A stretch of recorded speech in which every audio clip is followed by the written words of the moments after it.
This video is dedicated to some guy, Blam. Can you please review over all the buffs in the new update? Let's do it, and comment down below your video idea to be featured in the next video. Let's get it poppin'. These are all the units that got buffed, so let's get into it. All right, so first let's go over the buffs that we already went through. So here we go. We got our boy Sasuke. Now these are probably some of the best buffs in the game. It's kind of obvious since they're like, 7 stars. So let's just get rid of that real quick. So TLDR on this one, Sasuke, look at this. He's actually cracked. So he's now unique, so only one placement. But here is his raid mode stats. He's doing 14.4 million black flames. Remember, he is affected by the DOT nerf though, so keep that in mind. But it's still a lot of damage, and that's with no buff on him. And Naruto for raid modes, he is doing 1.85 for 7. So I don't really know if he got buffed that much on this, but you can place 8 Naruto, so keep that in mind. So let's get the buffs popping. So 57.7 million on raid mode, and that's really good. And for Naruto, he's doing 1 million DPS times 8, so 8 million DPS for raid mode, which is also pretty good. Element wise, dark element is very OP, so Sasuke I can definitely see a lot of people starting to use again.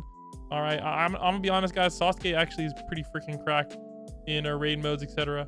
His AoE kind of sucks, but I definitely am gonna give him a shot. He might be the new raid mode like GOAT. And of course, infinite mode stats, he's OP as well. And Naruto's infinite mode stats are very good too. So infinite mode stats wise, we got like 424 million for 9, and we got 58.7 for 7. Very good unit. All right, next up we got Kira Origami. He's kind of meta now. 12 million to max. So I think they upped that cost, but look at this, guys, 1.79 billion. That is absolutely insane. Now, if you put him in the leader slot, he gets over 8 billion damage. But without the leader slot, he's at like 7.19 billion, which is still very good. So if you want to damage farm, just click this button once and you instantly max out that damage task. Very, very OP. All right, let's get on to the next set. All right, here we go. So next up, we got our boy Uda. So Uda got a pretty nice buff. I have him at level 1. So remember, the difference between level 1 damage and level 175 is 2.147. So just multiplies damage by about 2. So 12 million damage at the start with a 6 SPA is actually, not half bad. So we'll take it. And then his stats for raid mode go up pretty decently as well. So stats for raid mode are about 1.8 million. So 1.8 million DPS, which is actually pretty good for his price. I believe that's better than Naruto. And you can kind of see he has a pretty okay AoE. It's kind of, actually, that's kind of on the bad side of things, but not too bad. And his companion, Ghetto Suguru, does less damage.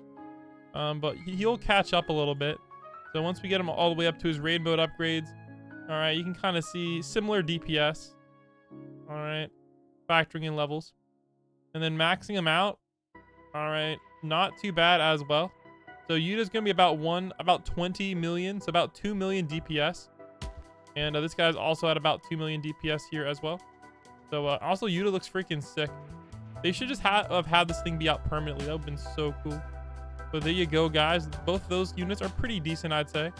You can get them through trading as well, so they might be the strongest tradable units in the game right now. It's pretty sweet. And as far as max buff stats go, let me go quickly get our buff unit out here.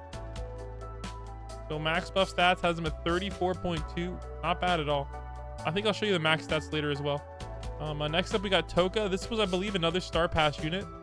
He used to be the GOAT for AFKing star pass. You can kind of see by his cheap first 2 upgrades. So this basically allows you to solo, like basically auto clap games.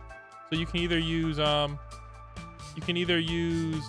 what is it, the autoplay feature, or you can just macro it really easily, and he's gonna completely slap most modes.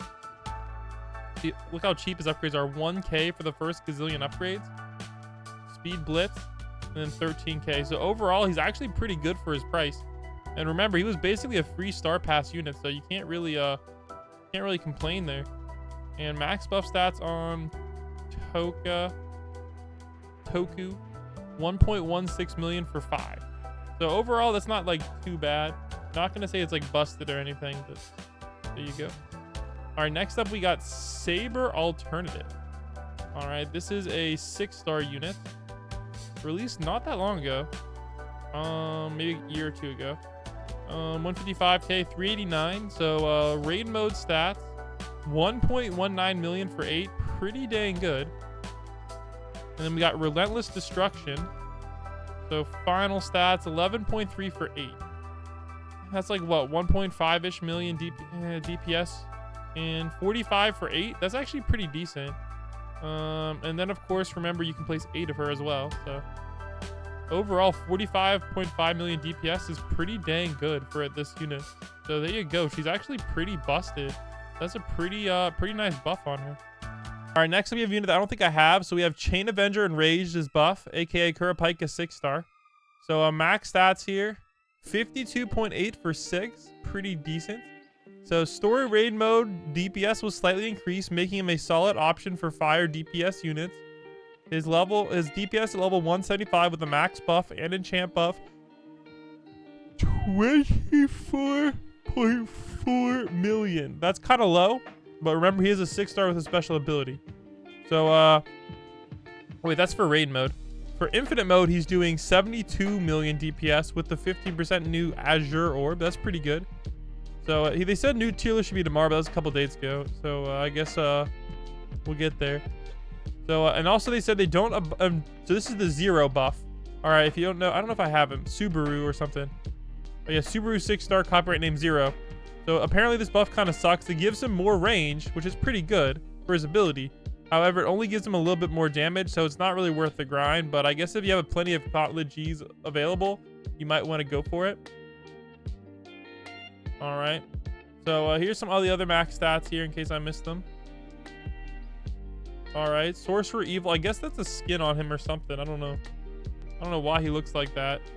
But there's Sorcerer Evil stats at level 175. So we got 41.9 million damage with a 6 SPA and 8 placements.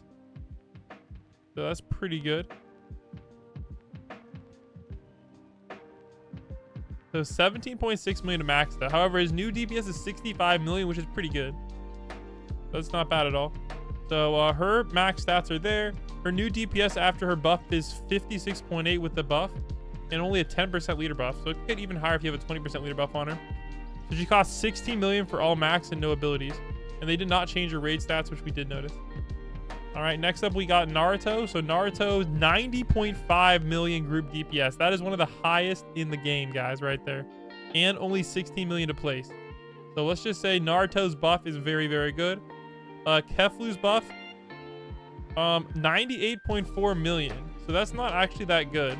So I'm gonna be honest, that's kind of bad. So Keflu is not really that good. Especially if Naruto's basically just as good. It only requires 1 slot, so yeah, that's kind of interesting. Jujutsu Master, 79.3 million, so pretty good as well. And also apparently he now has a cone AoE too, which I did not notice that change. And then of course Sasuke, 99 million DPS. He's basically just busted, guys. Top 3 DPS, right? He's insane, dude. Just ridiculous. So all these new buff units are really good, guys. Definitely highly recommended. I'll catch you guys in the next one. Peace out.